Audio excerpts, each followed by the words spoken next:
in different languages.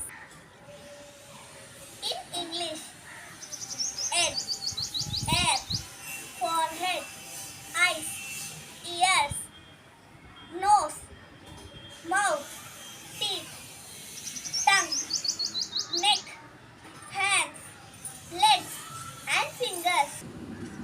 Malayalam, tala, mudi, netti, kannu, ചെവി, മൂക്ക്, വായ്, പല്ല്, നാക്ക്, കഴുത്ത്, കൈകൾ, കാലുകൾ, വിരലുകൾ.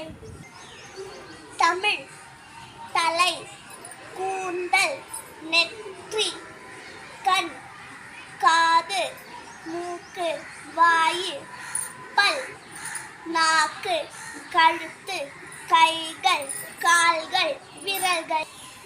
ಕನ್ನಡ ತಲೆ, ಕೂದಲು, ಹಣೆ, ಕಣ್ಣು, ಕಿವಿ, ಮೂಗು, ಬಾಯಿ, ಹಲ್ಲು, ನಾಲಿಗೆ, ಕುತ್ತಿಗೆ, ಕೈ, ಕಾಲು, ಬೆರಳು.